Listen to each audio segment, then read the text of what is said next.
I really enjoyed the way it was cut up into pieces, and I imagine those might have been the titles of the Nine Circles of Hell, but I don't know. Once again, I'm not well read, and but I did enjoy the opening montage of once he gets talked. You Once, think one of the nine circles of hell is called Jay and Silent Bob? yes, no, I Finally watched. I Finally watched. I Finally watched. I finally watched. finally Watched. Hey guys, welcome to another episode of I Finally Watched. I'm Milan. and I'm David, and today I finally watched Clerks. I cannot believe we have not done this movie yet. Or, I mean, the fact that you haven't seen this film. I mean, I can believe it. I believe I it. mean, it's Kevin Smith. Kevin Smith seems like right up your alley as film directors. So, can you guess the first Kevin Smith movie I ever saw? Is the one we did, Chasing Amy? No. Jay and Silent Bob. Strike Back, yes. That was Strike the first Back. one. Okay. That was my foray into the world of Kevin Smith. And then I'm trying to see which came out next. Was it... I don't know why IMDb does this now. Like, when I click on Kevin Smith, I don't want to see the first thing being his fucking producer credits. I clearly want to see his fucking director credits. Like, what are we doing here? Yeah, You know what I mean? IMDb. Yeah. So the next thing I would have seen was Clerks 2 because I saw that in theaters, and then I saw Zach and Miri make a porno. And then I think after that, it was then when we started doing the podcast that I watched more of his stuff. So you haven't seen Mallrats? I haven't. I asked you to do Mallrats, and you guffawed at me. You're like, eh. Well, we should do Clerks. It's amazing that you've seen Clerks 2 before even seeing Clerks. Let me just say that. I saw Clerks 2 in the theater. I gotta say, Crazy. Dante has still not made anything of his life, but somehow Rosario Dawson wants to fuck him. I don't understand that. You know, we're never going to do Clerks 2, I don't think, unless we choose it for December. So got to get these thoughts off when I can. I've never seen Clerks 2. Oh, well, guess what? I guess we're doing Clerks 2 at some point then. The other thing is too is Kevin Smith also did Tusk. Yeah. I've never seen Tusk. I don't really have an interest in Tusk. I've heard it's pretty fucking out there. I have never seen... So, Dogma, I've seen so much of because it was on TV all the time. Not anymore for a while. But back soon. And then I haven't seen anything of his... Like, I haven't seen Clerks 3. I haven't seen Jay and Silent Bob reboot. And I did not see Cop Out. Red State is one that might be interesting. I've seen Red State. I have not seen it. It's interesting. I've seen Cop Out. I heard there was a radio show where Kevin Smith was talking about directing Bruce Willis, and It's not going well. Yeah, just not going well. Or he was like, "Hey, remember that one episode at that one time in Moonlighting that you did?" Bruce Willis was like, "Yeah." He's like, "Can you do that?" Well, maybe Kevin Smith just can't direct. Well, and not to shit on Bruce Willis, but I think as his career went on, he was less and less willing to do anything but just be Bruce Willis, like that persona from Die Hard and whatever. Mm-hmm. And then also, kind of his more recent stuff. Because he's making 7 movies a year, just trying to kind of bank some money and wasn't able to do as much with. Yeah, but what I mean is Kevin Smith can't direct. I'm not saying he can't direct, right? But I'm saying because he clearly can, he clearly has. But outside of his friends, maybe it's he can't really get to the point where he can do big actors like Bruce Willis. Yeah, or just very. Well, telling a big actor, hey, remember that one TV show you did 30 years ago? That character, can you do that again? I don't know. It's just that's not how I would direct someone. But I'm not a director. So. Well, except a lot of directors do. You read all the time, hey, for this character, watch this, this, and this movie. That's like the inspiration I want. Like Tarantino does that all the time. So I don't. In this case, he's just like, hey, remember you and Moonlighting? Can you do that? Yeah, no, I'm sure like inspiration from like different movies to get you like going or get you in the headspace of a certain character. But I just mean like I don't know, there's something amateurish about like blatantly saying like, "Hey, remember that character you did a while back? Do it again." But you know, I mean that's kind of the appeal of Kevin Smith is kind of like the amateur way his film making looks. I also just I'd be curious, like the exact like, oh hey, this is kind of what I was imagining for this scene, and he's like, and then Bruce Willis like, oh, I'm just gonna do it like Bruce Willis now. I think You think it he turned all to just. Kevin Smith and he was like, "Fuck off, kid."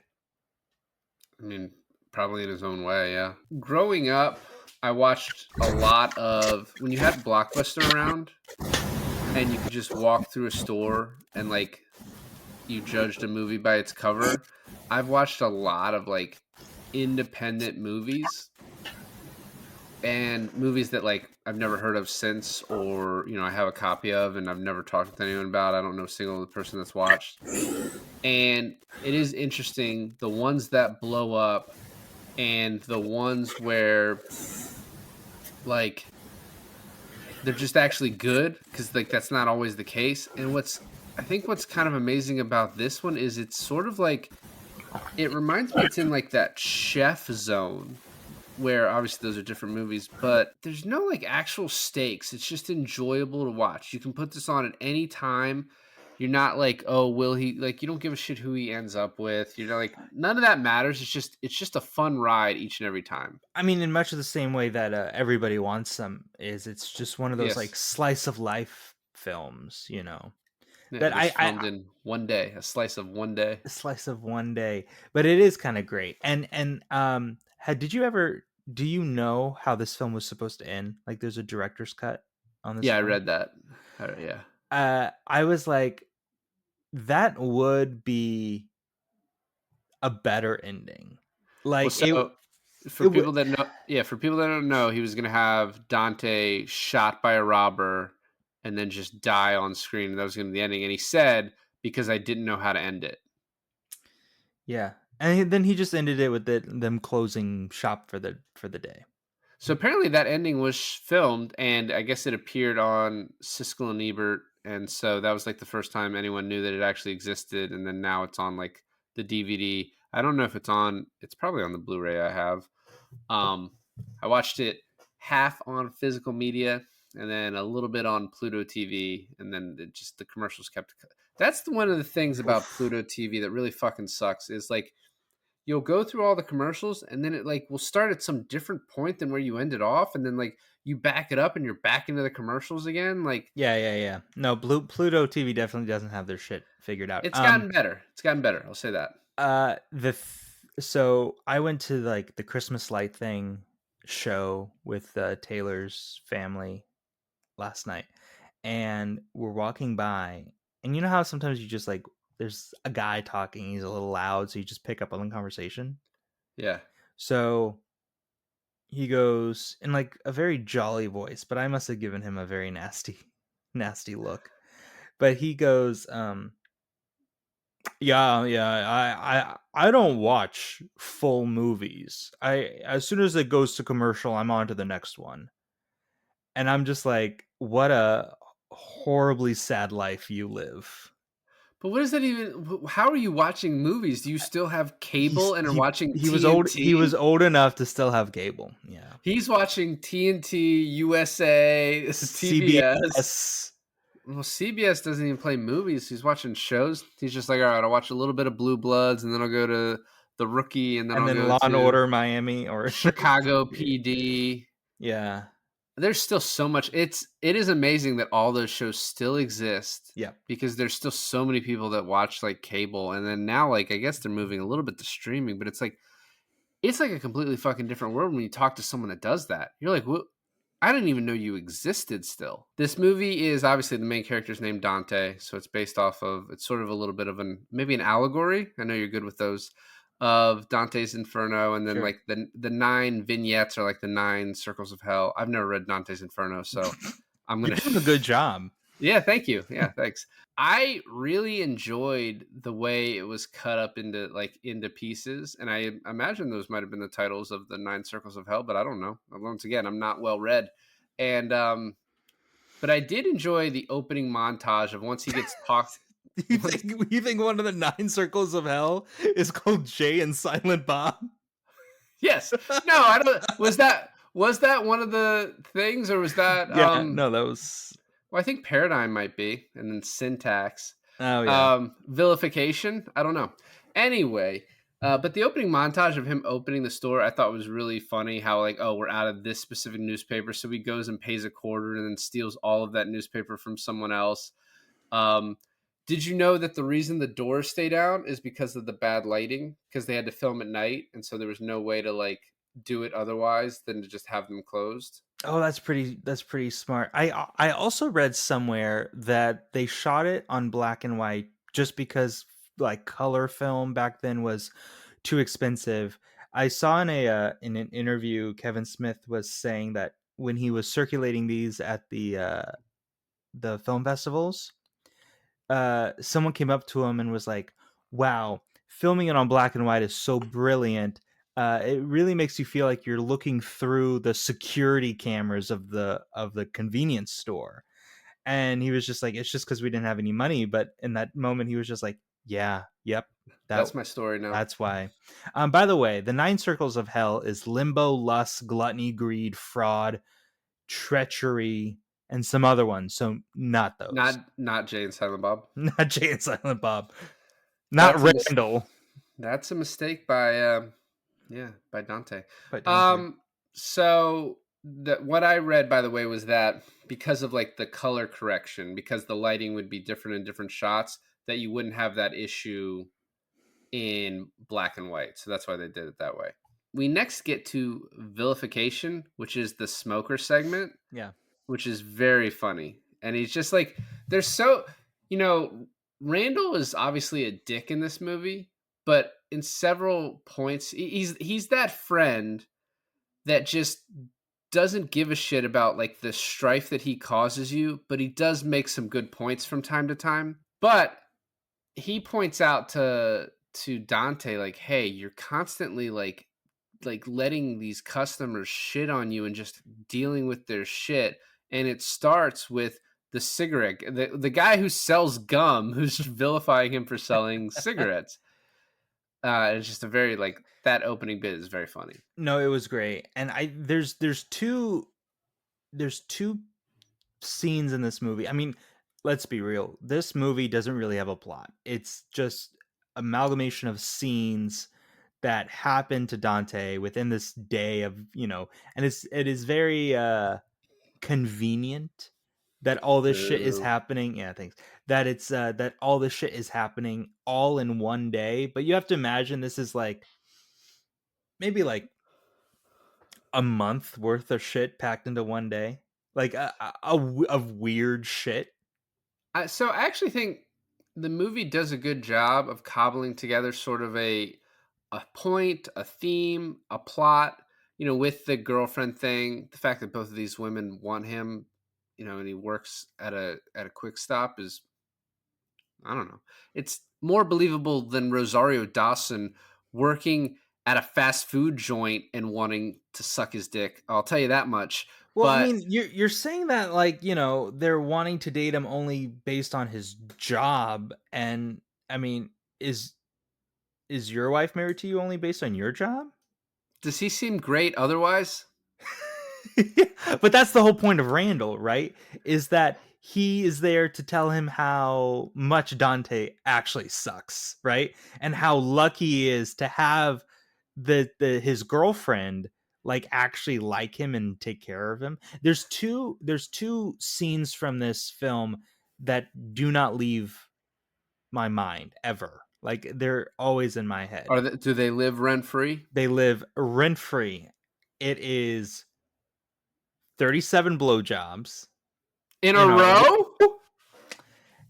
and the innocent contractors who died on the Death Star. So the 37 in a row, that line got the movie greenlit. That's actually what the guy reading it started laughing, took it to the head of Miramax, and then they greenlit it. Yeah, it's very funny. I was reading online, like in like a Facebook group about movies, and someone's like, I don't really get that line. It kind of comes off as misogynistic, but I actually think it's kind of brilliant, and maybe not even purposefully, that like he's like, I found out she's blew 37 guys, and the guy's like, in a row, and it's like, if that's just her past sexual life, oh, that's not a big deal. But he's like on a Tuesday, like all together, like that's what he thinks he's being told. That's not even the line that got me. The line that got me is him sticking his head out as she's leaving and goes, "Try not to suck any dicks on the way to the parking lot." And then the guy who was like, "Ooh," is like, "Hey, get back here." And I don't want to slut shame her. That is a lot of dicks, though. That is a lot, but I love the differentiation between her getting mad at him for sleeping with 12 women. She only slept with 3 guys, but then the tables turn when he finds out, hey, I'm not counting all the blowies I gave, you know? Would you be less mad if she had just slept with 37 guys? I think I 'Cause would know. I think I would know about that. I feel like, because you're like, what are you even getting out of the blowy? You know what I mean?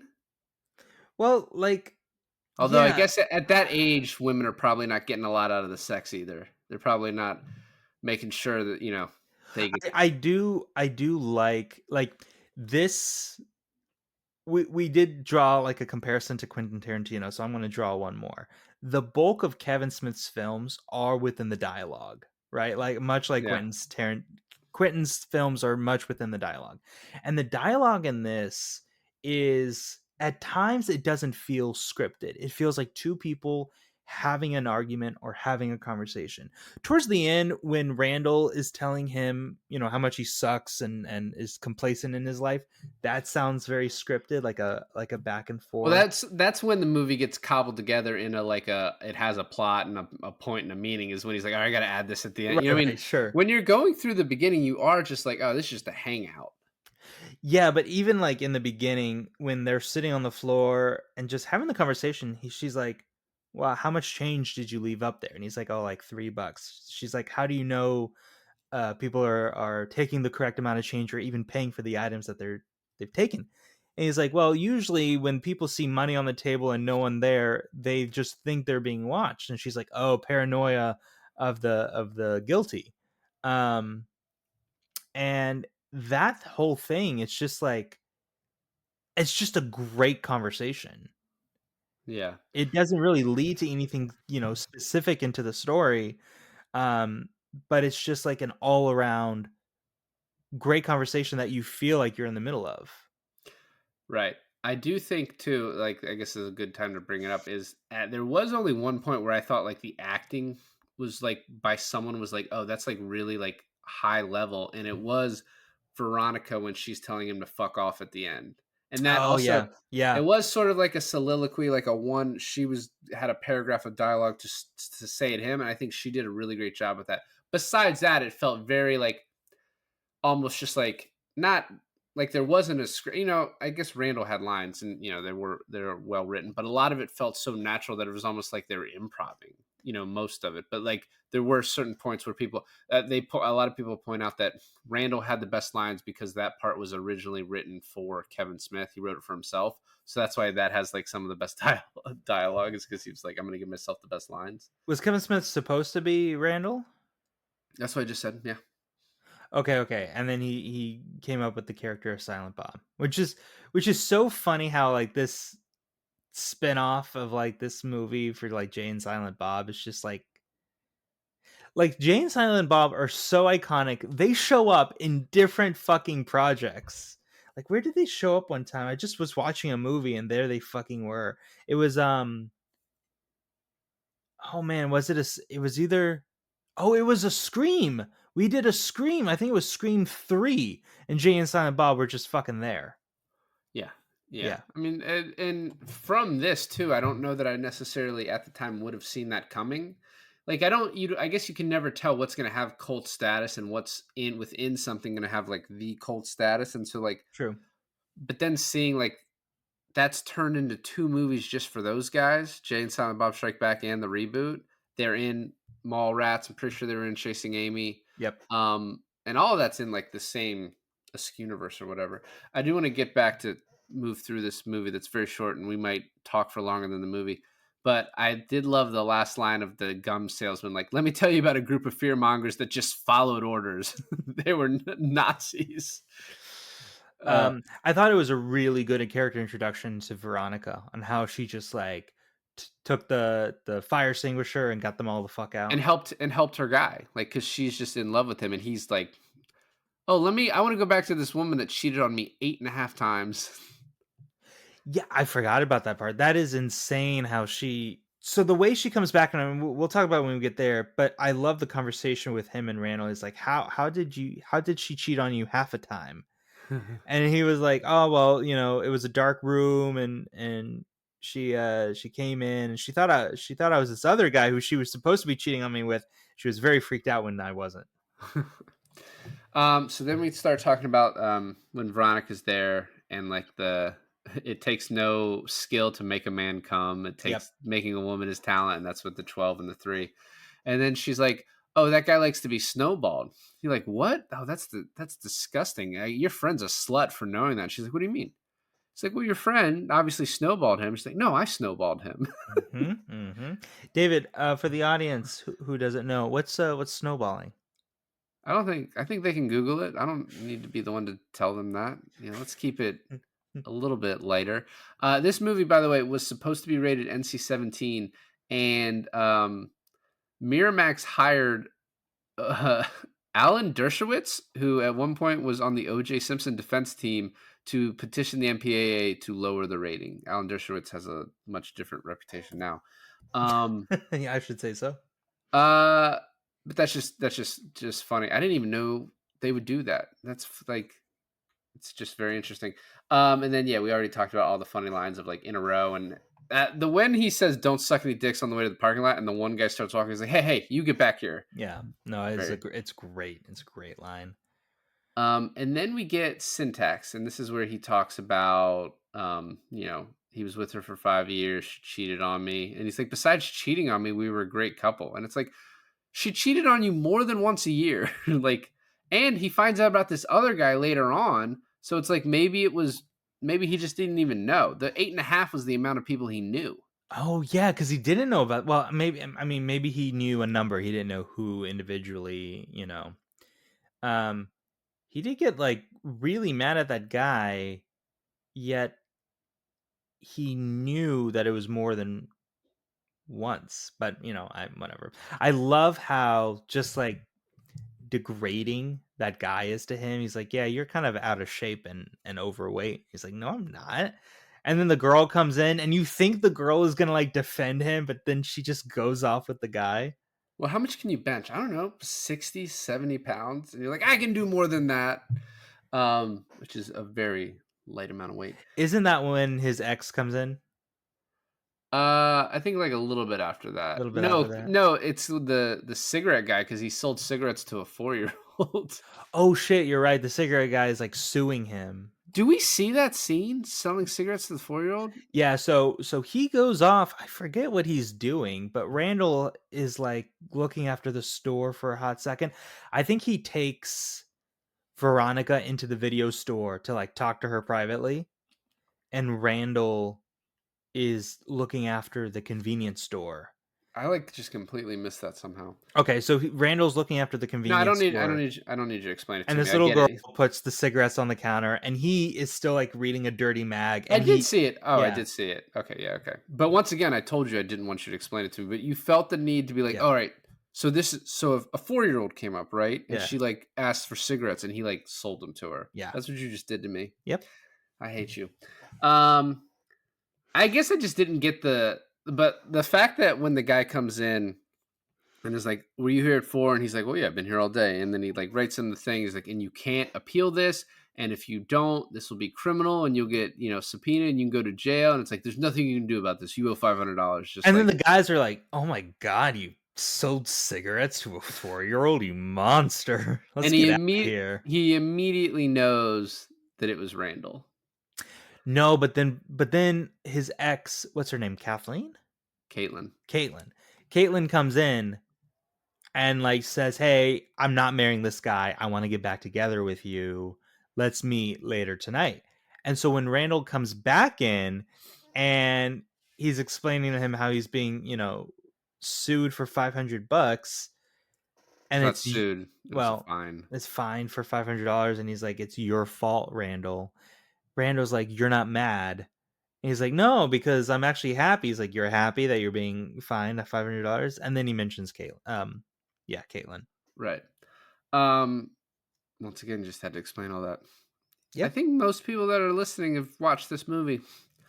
So the ordering porn in front of the mom and kid scene, uh, apparently the Jeff Anderson that plays Randall was not comfortable reading those titles in front of the woman or the child, but so he didn't. He did it by himself. But then, in order to get her reaction, they read the titles in front of her anyway. I was wondering about that because it did like very It was conveniently cut, go yeah. from like a wide shot It to could have been a close up double, shots. and then yeah, Yeah. yeah. Um, I One of the best lines in this is when they're going to the wake and Dante's nervous about leaving the store for that long, and Randall goes, "Seriously, dude, how many people do you think are going to be there on a Saturday at 4 in the afternoon?" Cut to like 10 people knocking and hitting the window. if you look individually at the faces, one of the girls is just like smiling, just like, oh, like, you know what I mean? Like, it was just a quick scene, like, oh, we need this. It wasn't like, If here's you your motivation. if you really look, it's only like 4 or 5 people, but they're up to like a reflecting wall, so it seems like more. Uh-huh. Next, we get the Death Star thing, which, as you said, is probably one of the most iconic parts of this movie. In a movie of the Jay and Silent Bob dancing and the 37 in a row. You just reminded me of the Russian heavy metal Berserker. berserker guy. Yeah. Yep. Um, then there's the guy that's going through all the eggs, and one lady who comes in is like, "Oh, I've seen this before. He's a guidance counselor. Yeah, this is just their life is complete." They're like, clearly Kevin Smith has a thing against guidance counselors because he's Right. like, "Yep, their life is just completely meaningless. They provide no value to anyone. They just fucking suck." And yeah, that's why they do this. And then the lady's like, "Yeah, that's why I masturbate caged animals, so my life has meaning." Yeah. So And so much random good stuff in this. Like when it cuts back to a similar thing with the milk guy. yeah, oh well, and he's like, yeah, these fucking assholes that will pull like look at everything in milk to see if they can find the one that's good for 2 extra months. Are But I mean, I feel like, and I've turned into this sort of person too, who does go through the egg cartons to make sure all the eggs are not cracked. Well, I looked today. I grabbed some keto hot dog buns because I was like, I don't know how long I'm gonna. I looked for they were all the same date. I tried to find a longer date because I was like, hopefully these can last a little longer. By the way, I told you this. I don't know if I did tell you this. So when normal buns get mold, it's like green or white, right? Sure. I had keto buns go moldy and it turned purple. I don't know if I should be putting that in my body. Oh, That seems weird. that is weird. I should Google it. It's easily a thing I could Google to figure out why I did that. But yeah. Hmm. Anyway, now you know. The next is the the jizz moppers. That language offends me. Which, by the way, that guy is also the egg guy. Is also the like he's two different other guys besides that too. I think, is he also the one of the producers? Um, maybe. So his name is Walter Flanagan. Oh no, it's not. Who is the? I'm trying to see. Scott Mosier. Yeah. Oh yeah, so I think yes, he is William the Idiot Manchild, angry hockey playing customer. Oh, the customer that's on the ladder, and then the angry mourner. Oh, that runs out and shakes his fist into the air. Yeah, but he's the guy that's like gets mad at them for playing hockey, and then goes up there and then purposely hits the ball away and then walks away. And then they're like, "We have one ball. We played like you came all the way here for one ball." When does William the Idiot Man-Child come into play? I don't know. I feel like they gave a lot of weird names to some characters whose names we So obviously don't know. Kevin Smith and him like wrote this, produced it, and edited this, and I feel like they just named him that as a joke. Or Potentially. I guess he named himself that. Harbinger. And then this is the scene where the old guy asked to use the toilet. And then he's like, "What kind of TP do you have?" This is not that soft stuff. Oh, that hard stuff's really gonna fuck up my hemorrhoids. Can you borrow something to read? Porno mag? Oh, not that one. They have bigger titties in the bottom. It's like, this guy's gonna jerk off in your bathroom. Why are you doing this? Why are you? No, it's the perfect setup to like what Randall was saying, right? Dante is so complacent in his everyday life. He lets these people walk all over him. He does whatever they want him to do, and it literally fucks him. Well, it fucks his girlfriend in the end for it, you know? I thought when he said fucks his girlfriend in the, I was like, I don't know that we know it was anal. So next we find out that the classmate died, and he's like, "If you go to the wake, I'm going to the wake." He's like, "I need you to watch the video store." He's like, "Nah, I'm going to go." He's like, "You didn't even know her." He's like, "You didn't even care until you found out." Yeah. I found out she was dead, and I guess this is one of his 12. And he even knows which number. What he's like, is she number 6? Number 6. And then on the way there, talking about the cousin. This is one of the greatest parts. He's like, "Oh, my cousin died trying to suck his own dick." He's like, "He actually made it. The balls were resting on the lips." And he's like, "Why are you trying to call him a pervert? You know, every guy wants to try it." And then Dante's like, "I have tried. I just can't do it." He's like, "What? I've never tried. Fucking pervert." The follow-up to that is when at the end where they find the guy dead on the toilet, and the woman cop is like, getting the details, and they're like, "This is probably the weirdest thing you've ever seen." And she goes, "No, I saw a guy doubled over who was trying to suck his own dick." She's like, with his dick in his mouth, and they just both look away like, "Oh." Perspicacity, which is him talking about how he knocked the casket over and her body fell out, and that's not a big deal. And then he's like, "I need to borrow your car to rent a movie." And they have this whole thing about Dante's like, "Well, your title should dictate your behavior," which is not exactly how he puts it. And then Randall spits at a customer and he's like, "See, I couldn't have done that if my title dictated my behavior." And it's just like, you're just a dick, man. Like, I feel like these two characters are almost the angel and the demon on the shoulders of the audience. Well, like in Fight Club, how spoiler for Fight Club, but how Brad Pitt is just like in his imagination being like the badass that he could never be. Like, Yeah. I'm like, is it going to be at the end of this movie? Like, it's going to reveal that Randall is just like not really an existing person. By the way, you know how in Zodiac I mentioned that Garrett was going to be mad at me because Fight Club was not in my top 3, and he'll probably listen to this too. And he just texted me today. He's like, "What is your problem with Fight Club?" He's mad about it. So then after that is Paradigm, and this is, we already talked about this. The guy's like, "I heard you strain when you picked up that milk." This douchebag is negging Dante into becoming a member of his gym and like being able to train him. He's like, "Oh, you're a fat piece of shit. Let me train you. Right. Pay me to train you." And then we get the $500 fine, and you can't contest that. And then Caitlin shows up, and this is just an interesting, like, we finally get to meet her. I didn't know that, like, I wasn't sure we were ever going to meet this character. Well, like I said, everything so conveniently happens today, right? We hear about her, we meet her. She just so happens to be in town. Her wedding announcement, or her engagement announcement, so happens to be in the newspaper that Randall is reading. I love that line too. He's talking about how it's not really working with him and Veronica anymore, and he's been talking to Caitlin. He really wants to get back with Caitlin. And then he's like, "Well, maybe the 4 of you can sit down and have a conversation." And he's like, "The 4 of us?" He's like, "Yeah." And I thought he was going to say something like, "You, Veronica, Caitlin, and your dick," right? But he goes, "You, Veronica, and Caitlin, and her fiance," and then shows him the article. I just thought that was great. You know what? Remember when you were talking, because I just listened to this episode, when you're talking about you went to Prometheus with that girl that used to be interested in you, and then or you used to be interested in her, and you came back, and it was like, oh, you're trying to feel your power. Sure.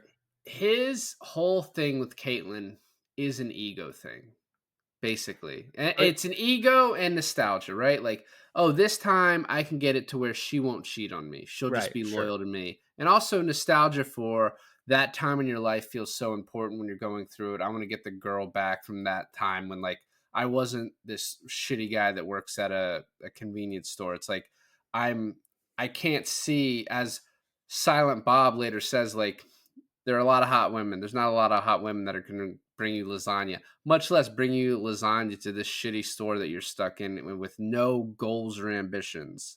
Right. It's just, And then, dude, you learn that she transferred schools to be with him. Oh my god, that was a shot in the heart.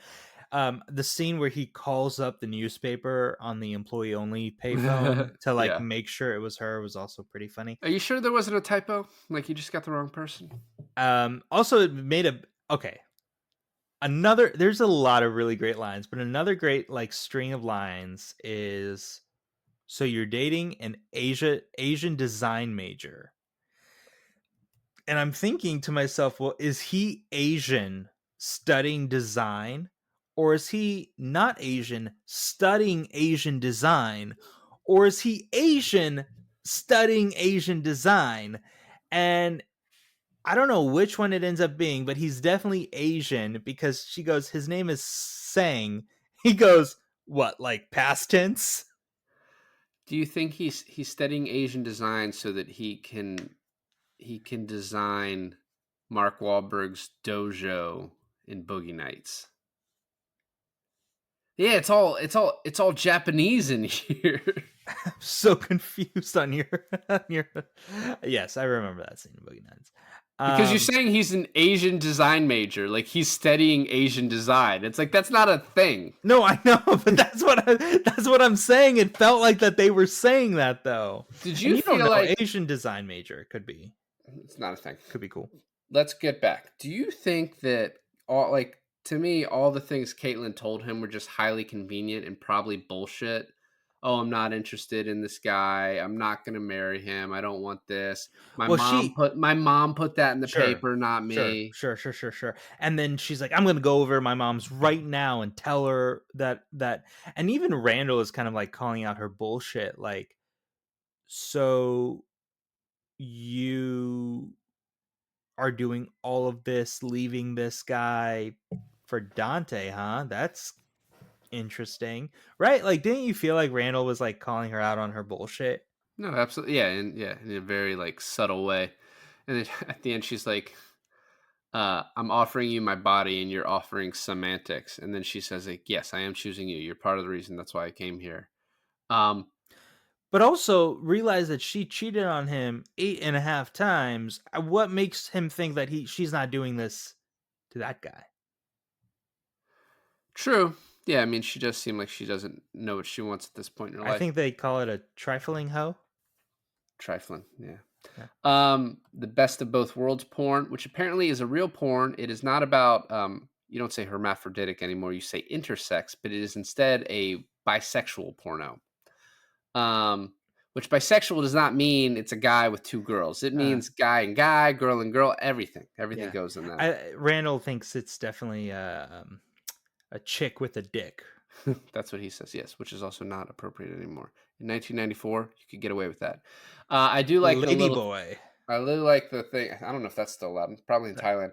I do like the thing they put on the door, and when he comes out, and it just says "air bubble of I eat cock." Yeah. And Yeah, as you everything with Jay and Silent Bob is just like absolute gold. It's like they're those guys that literally still hang out by your local convenience store who's never left high school. And that's literally the characters they're playing, yes, in this. Then whimsy happens, which is you talked about, but Randall tells her, if you break his heart again, I'll kill you. And then she's like, oh, wow, you're very protective. And he's like, he was mine first, which is very sweet. Randall is such a like complicated character in that he's like a dick. He's loyal. He cares about people, but he will not act normal. So then we get Randall's. I just want to say Randall's interaction with that lady who's asking him between the two movies at the video store. And then she like pretends to put them back and brings up like the same two, and she's like, "What about these?" And he's like, "Oh yeah, those both of those are shit." She's like, "Those are the same ones." He's like, "Listen, lady." Yeah. But next we get Quandary, which is probably the best part, one of the best parts of the movie, where she's like, "Oh, Dante was waiting for me in the bathroom." And they're like, "What are you talking about?" And then he's like, "Someone just raped her in the bathroom." You find out it was the dead guy, that Well, she committed a crime. what's so funny is that she goes on and on about how he just stood there and she did all the work, and then He laid there. he lay there, he laid there, and she did all the work, and she's like, "Oh my god, it was so exhilarating. I did all the work." Like she really laid into the fact that she did all the work, right? And and then they find out it's a guy in there, and he goes, "Call 911. Someone just raped Caitlin." And Randall goes, "But it sounds to me she did all the work."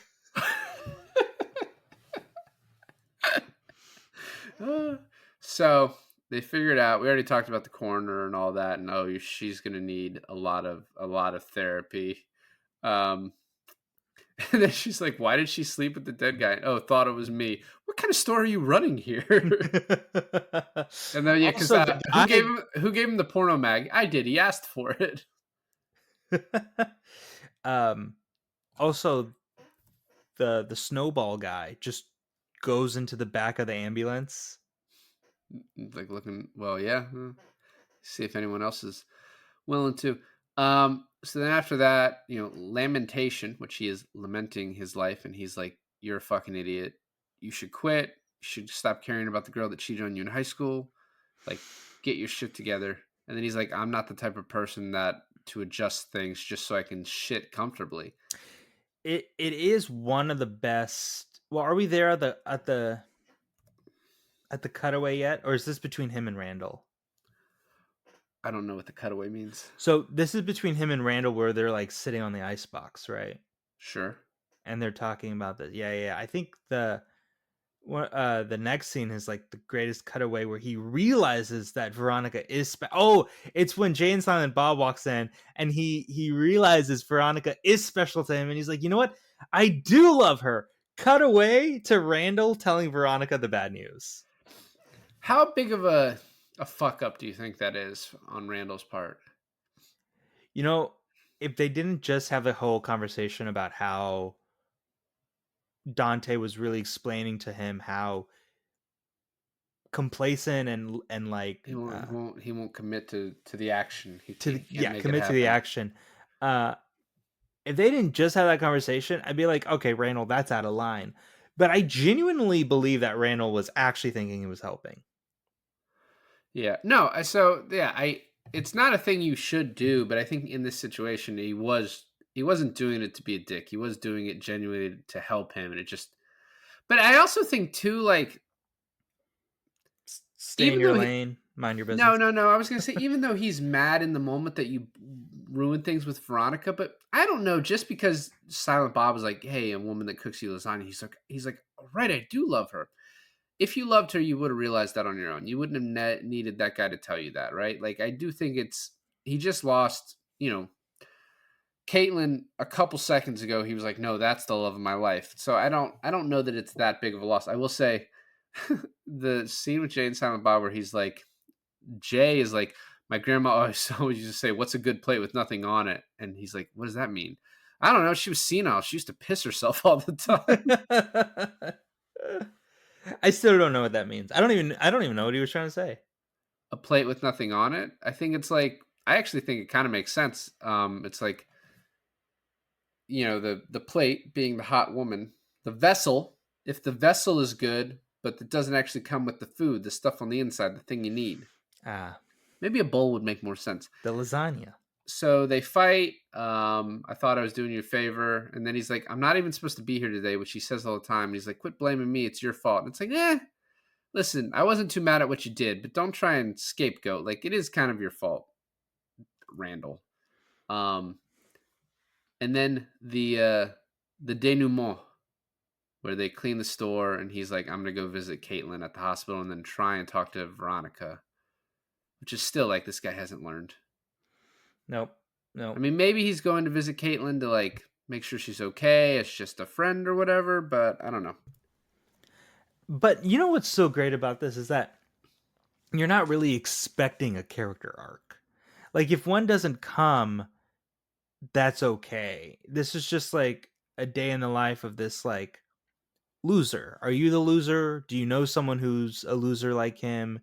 It's very like matter of fact, and maybe this is like there's even more like ways you can relate to this character if you're from New Jersey. Like if you're from the I north.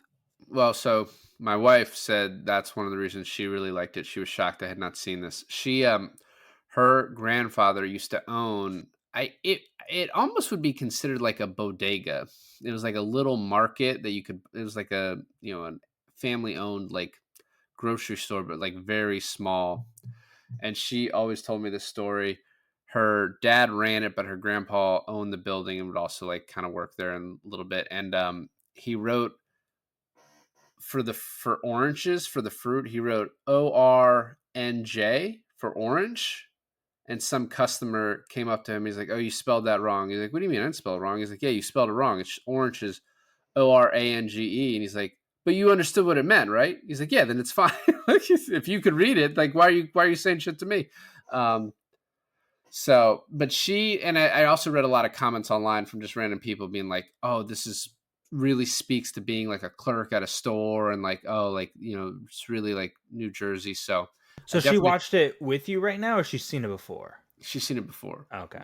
It was an important movie to her as a New Jersey person. Um, Really quick, we did most of the fun facts throughout this, but there's obviously a lot surrounding how Kevin Smith made this movie. I think it was like around $30,000. He had to sell a lot of his comic books, and he worked in the store where they shot it. And he would clock in at 6 a.m., work till 11, and then he would shoot till 4 a.m. for 21 straight days, is what this says. I don't know. I mean, I assume he had some off days here and there, but that is insane. Yeah, that's commit. That's commitment. Um, it it is one of the most like come from nothing, like non nepotistic directors that we know. Like he's just a kid from Jersey who got together and made a movie, right? So it's just like I don't know. There's something very pure about it. I was shitting on him in the beginning of this, I admit, but I wasn't like doing it like in a maliciously mean way. I was doing it in more of like a oh shucks kid sort of way, you know. And I think like from the fact that he just has a career in this from absolutely nothing with just his own ambition is pretty great. Yeah, and I mean, he definitely has his own style too, right? And it's like, I think the reason people love him, you brought up Tarantino saying about like, oh, his movies are very dialogue driven.